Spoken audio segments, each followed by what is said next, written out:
എല്ലാവർക്കും കൃതിയുടെ പുതിയ അനിമേഷൻ വീഡിയോ ട്യൂട്ടോറിയലിലേക്ക് സ്വാഗതം. ഇന്ന് നമ്മൾ വിമാനം ആകാശത്തിലൂടെ പറക്കുന്ന ഒരു അനിമേഷനാണ് തയ്യാറാക്കുന്നത്. അപ്പോൾ ഓൾറെഡി വിമാനം ഞാൻ എൻ്റെ ലാപ്ടോപ്പിൽ തയ്യാറാക്കി വെച്ചിട്ടുണ്ട്. അപ്പോൾ ഞാനിതാ ഇങ്ങനൊരു വിമാനമാണ് എൻ്റെ കയ്യിലുള്ളത്. ഒരു PNG ആയിട്ടുള്ള ചിത്രമാണ്. ഈ വിമാനത്തെയാണ് ഞാൻ കൃതിയിൽ ഉൾപ്പെടുത്തി അതിനെ ആകാശത്തൂടെ പറക്കുന്ന ഒരു അനിമേഷനാക്കി മാറ്റുന്നത്. ഓക്കെ, അപ്പോൾ എൻ്റെ കൃത ആപ്ലിക്കേഷൻ ഓപ്പൺ ആക്കി വെച്ചിട്ടുണ്ട്. ഒരു പുതിയ പ്രോജക്റ്റ് സ്റ്റാർട്ട് ചെയ്യാം. ഇപ്പോൾ ന്യൂ ഫയൽ എടുക്കുന്നു. വിഡ്ത്ത് ഹൈറ്റ് റെസൊല്യൂഷനൊക്കെ പിക്സൽ തന്നെ എടുക്കുന്നു. നമ്മളത് width 800, height 500, resolution 100. Then create നൽകുന്നു. എല്ലാ പ്രവർത്തനത്തിലും ഇത് തന്നെയാണ് നമ്മൾ ചെയ്യാറുള്ളത്. അതിനുശേഷം ഞാൻ ഇവിടെ ആ വിമാനത്തെ ഇതിലേക്ക് ഉൾപ്പെടുത്താൻ എനിക്ക് വേണ്ടത്. അതിനായിട്ട് നമ്മൾ ആദ്യം ചെയ്യുന്നത് ഫയലിൽ പോയിട്ട് ഓപ്പൺ എടുക്കുക. അതിനുശേഷം എയ്റോപ്ലെയിൻ എൻ്റെ ഡൗൺലോഡ്സ് ആണ് എടുക്കുന്നത്. ഡൗൺലോഡ്സിലെ aeroplane.png എന്ന ഫയൽ ഓപ്പൺ ചെയ്യുക. ഓക്കെ, ഇപ്പോൾ ഇത് ഓപ്പണായി വന്നിട്ടുള്ളത് ഇതൊരു പുതിയൊരു ഫയലായിട്ടാണ്. ഇപ്പോൾ നോട്ട് സേവ്ഡ് എന്ന ഫയലാണ് ഞാൻ നേരത്തെ ക്രിയേറ്റ് ചെയ്തത്. നമ്മൾ അതിലാണ് അനിമേഷൻ ചെയ്യുന്നത്. ഇപ്പോൾ ചിത്രം തുറന്നു വന്നിട്ടുള്ളത് aeroplane1.png എന്ന് പറയുന്ന വേറൊരു കൃത ഫയലിലാണ്. അപ്പോൾ ഇതിനകത്ത് നോക്കുകയാണെങ്കിൽ ഇതിൻ്റെ ലെയറിൽ ബാക്ക്ഗ്രൗണ്ട് ലെയർ എന്ന് പറയുന്ന ലെയർ മാത്രമേ ഉള്ളൂ. ആ ലെയറിലാണ് ചിത്രം വരച്ചിട്ടുള്ളത്. ഇപ്പോൾ ഈ റൗണ്ട് ഷേപ്പിൽ വലുതായി വരുന്നതിൻ്റെ ബ്രഷ് ടൂളാണ്. അപ്പോൾ ഞാനിവിടെ ടൂൾ ബോക്സ് പോയിട്ട് സെലക്ട് ഷേപ്പ് ടൂൾ എടുത്തു കഴിഞ്ഞാൽ ആ ഓപ്ഷൻ അല്ലെങ്കിൽ ആ സെലക്ഷൻ പോയി കിട്ടും. അതിനുശേഷം ഞാൻ ഈ ലെയർ ബോക്സിൽ ഈ ബാക്ക്ഗ്രൗണ്ട് ലെയറിനെ ഒന്ന് റൈറ്റ് ക്ലിക്ക് ചെയ്ത് കോപ്പി ലെയർ എന്ന് എടുക്കുന്നു. അതിനുശേഷം നോട്ട് സേവ്ഡ് ആയിട്ട് ഉള്ള എൻ്റെ കൃത വർക്കിലേക്ക് തിരിച്ചു വരുന്നു. ദെൻ ഇവിടെ ഈ ലെയർ ബോക്സിനകത്ത് പോയിട്ട് നമ്മൾ റൈറ്റ് ക്ലിക്ക് ചെയ്തിട്ട് പേസ്റ്റ് ലെയറിന് കൊടുക്കാം. ഓക്കെ, ഇപ്പോൾ പേസ്റ്റ് ലെയറിന് കൊടുത്തു കഴിഞ്ഞാൽ ഉടനെ തന്നെ ആ ലെയർ പുതിയതായിട്ട് ഇതിലേക്ക് ആഡ് ആയിട്ടുണ്ടാവും. ഇപ്പോൾ നമ്മൾ വിമാനം ഇവിടെ വന്നിട്ടുണ്ട്. പക്ഷേ അതിൻ്റെ പേര് ബാക്ക്ഗ്രൗണ്ട് ലെയർ എന്നാണ്. പക്ഷേ നമുക്കത് പ്രവർത്തനം ചെയ്യുമ്പോൾ കൺഫ്യൂഷൻ ഉണ്ടാവാതിരിക്കാൻ വേണ്ടിയിട്ട് നമ്മൾ ഈ പേര് ലെയർ ബോക്സിൽ ഈ പേരിന് മുകളിൽ ബാക്ക്ഗ്രൗണ്ട് എന്ന പേരിന് മുകളിൽ ഡബിൾ ക്ലിക്ക് ചെയ്യുക.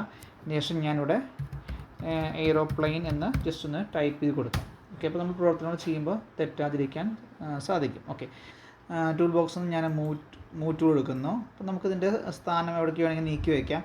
എനിക്ക് ഈ വിമാനം ലെഫ്റ്റിൽ നിന്ന് റൈറ്റിലേക്ക് പോകുന്ന രീതിയിലേക്ക് ആക്കണം. അപ്പോൾ അതിൻ്റെ വ്യൂ ഒന്ന് ചേഞ്ച് ചെയ്യണം. അതിന് വേണ്ടിയിട്ട് ഇമേജിൽ പോയിട്ട് മിറർ ഇമേജ് ഹൊറിസോണ്ടൽ എന്ന് കൊടുത്തു കഴിഞ്ഞാൽ വിമാനം മിററായിട്ട് തിരിഞ്ഞ് നിന്നോളൂ, ഹൊറിസോണ്ടലി റൊട്ടേറ്റ് ചെയ്തിട്ട് നിന്നോളൂ.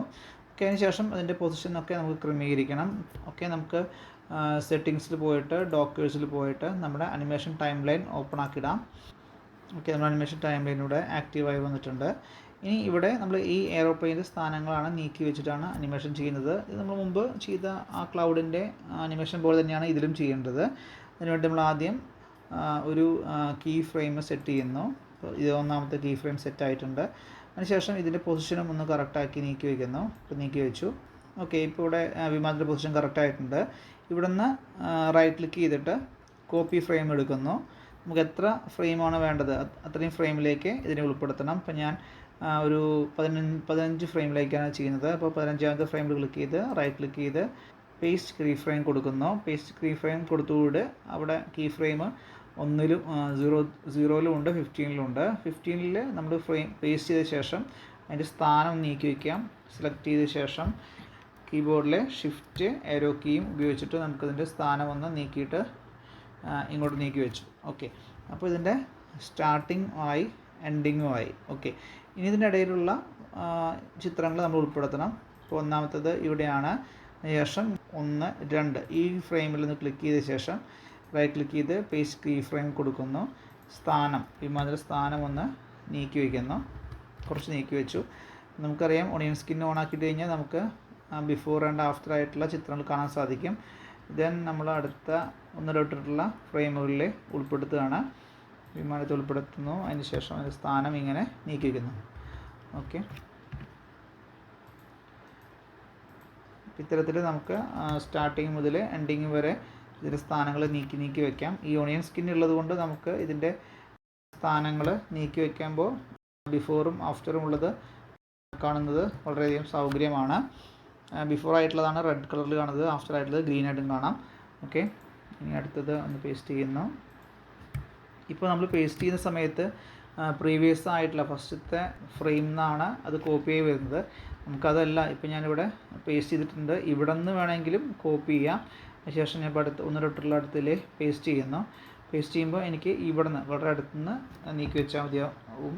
ഓക്കെ, then ഇങ്ങോട്ട് നീക്കി വെച്ചു. അപ്പോൾ ഇത്രയുമായി. ഇനി നമുക്കിതൊന്ന് പ്ലേ ചെയ്യാം. അതിന് മുമ്പായിട്ട് അനിമേഷൻ സെറ്റിങ്സ് ചെയ്യാനുണ്ട്. അനിമേഷൻ സെറ്റിങ്സ് മെനു എടുക്കുന്നു. അതിനകത്ത് എൻഡ് ക്ലിപ്പ്, അപ്പോൾ ഇവിടെ 15 വരെയാണ് നമ്മൾ ചെയ്തിട്ടുള്ളത്. ഞാനൊരു 16 കൊടുക്കുന്നു. അതിനുശേഷം ഞാൻ ഇവിടെ ഫ്രെയിം റേറ്റ് 24 ഉള്ളത് 12 കൊടുക്കുന്നു. വർക്ക് ചെയ്യിക്കാം. ഓക്കെ, വർക്ക് ചെയ്യിക്കുമ്പോൾ വിമാനം സ്മൂത്തായിട്ട് മൂവ് ചെയ്യുന്നുണ്ട്. ഓക്കെ, ഇനി നമുക്ക് ഇവിടെ സ്കൈക്ക് ഒരു ബാക്ക്ഗ്രൗണ്ട് കളർ കൊടുക്കണമെങ്കിൽ ഇതിൽ കൊടുക്കാൻ സാധിക്കും. അതാണ് ഈ അനിമേഷൻ്റെ ഒരു സൗകര്യം. അപ്പോൾ നമുക്ക് ഈ ബാക്ക്ഗ്രൗണ്ട് ലെയർ എടുക്കുന്നു. അതിനുശേഷം ഇവിടെ ഈ ലോക്ക് ശേഷം ലോക്ക് ഒഴിവാക്കുക. നമ്മൾ ഗ്രേഡിയൻറ്റ് ടൂൾ എടുക്കുന്നു. സ്കൈക്ക് അനുയോജ്യമായ ഒരു കളർ സെലക്ട് ചെയ്യുന്നു. ഓക്കെ കൊടുക്കുക. ദെൻ നമുക്ക് ഈ ബാക്ക്ഗ്രൗണ്ട് ലെയറിൽ മുകളിൽ നിന്ന് താഴേക്ക് ക്ലിക്ക് ചെയ്ത് ഡ്രാഗ് ചെയ്ത് കൊടുക്കാം. ഓക്കെ, അപ്പോൾ ഇതാണ് ഈ ഒരു സോഫ്റ്റ്വെയറിൻ്റെ സുഖം. നമുക്ക് എത്ര ലെയേഴ്സ് വേണമെങ്കിൽ ആഡ് ചെയ്യാം. ചിത്രങ്ങൾ ലെയറുകളിൽ ഉൾപ്പെടുത്താം, അവയ്ക്ക് മാറ്റങ്ങൾ വരുത്താം, അവയ്ക്ക് അനിമേഷൻ കൊടുക്കാം. ഇതെല്ലാം ഈ ഒരു കൃത സോഫ്റ്റ്വെയറിലെ അനിമേഷൻ്റെ സൗകര്യം തന്നെയാണ്. നമുക്കൊന്ന് പ്ലേ ചെയ്ത് നോക്കാം. ഓക്കെ, പ്ലേ ചെയ്യുമ്പോൾ വിമാനം അങ്ങനെ ആകാശത്തൂടെ മൂവ് ചെയ്ത് പോകുന്നുണ്ട്. ഫ്രെയിമുകൾ കൂടുന്നതനുസരിച്ച് അനിമേഷൻ്റെ മിഴിവ് കൂടും. ഞാനിവിടെ ടെക്നിക്സ് പറയുക മാത്രമാണ് എൻ്റെ ഉദ്ദേശം. കൂടുതൽ ഭംഗിയായിട്ടുള്ള അനിമേഷൻസ് നിങ്ങൾ തയ്യാറാക്കി നോക്കുക. ഓക്കെ, ഇത് റെൻഡർ ചെയ്യുന്ന രീതിയൊക്കെ നമ്മൾ മുമ്പ് പറഞ്ഞു തന്നിട്ടുണ്ട്. നമുക്ക് ഫയലിൽ പോകുന്നു, റെൻഡർ അനിമേഷൻ എടുക്കുന്നു. അതിനുശേഷം ഇവിടെ ഇമേജ് സീക്വൻസ് ആണെങ്കിൽ അത് മാറ്റി വീഡിയോ ഫോർമാറ്റ് ആക്കുന്നു. ഫയലിൻ്റെ ഫോർമാറ്റ്, അതുപോലെ തന്നെ ഫയൽ സേവ് ചെയ്യുന്ന ലൊക്കേഷൻ. ഇപ്പോൾ ഞാനിവിടെ ഡൗൺലോഡ്സൊക്കെ തന്നെ ഒന്ന് സേവ് ചെയ്യാം. എയ്റോപ്ലെയിൻ എന്ന പേര് കൊടുത്ത് ഞാൻ സേവ് ചെയ്യുന്നു. ദെൻ ഓക്കെ കൊടുക്കുക. ഓക്കെ, ഇപ്പോൾ ഇത് റെൻഡറായി കഴിഞ്ഞിട്ടുണ്ടാവും. ഓക്കെ, റെൻഡർ ചെയ്ത് കഴിഞ്ഞിട്ടുണ്ട്. നമുക്ക് ഡൗൺലോഡ്സ് തുറന്ന് നോക്കാം. എയ്റോപ്ലെയിൻ്റെ അനിമേഷൻ വന്നിട്ടുണ്ട്. നമുക്കൊന്ന് ഓപ്പൺ ചെയ്ത് കാണാം. ഓക്കെ, നമ്മൾ അനിമേഷൻ വർക്ക് ചെയ്യുന്നുണ്ട്. ഓക്കെ, നമ്മൾ അനിമേഷൻ വർക്ക് ചെയ്യുന്നുണ്ട്. അപ്പോൾ ഇത്തരത്തിൽ നമുക്ക് ഈസി ആയിട്ട് ചിത്രങ്ങൾ ഉപയോഗിച്ചുകൊണ്ട് അവയെ കൃതിയിലേക്ക് കൊണ്ടുവന്ന് അനിമേഷൻസ് തയ്യാറാക്കാൻ സാധിക്കും. ഓക്കെ, അപ്പോൾ കൃതിയിൽ കൂടുതൽ അനിമേഷൻ വീഡിയോകളുമായിട്ട് അടുത്ത വീഡിയോയിൽ കാണാം. Thank you.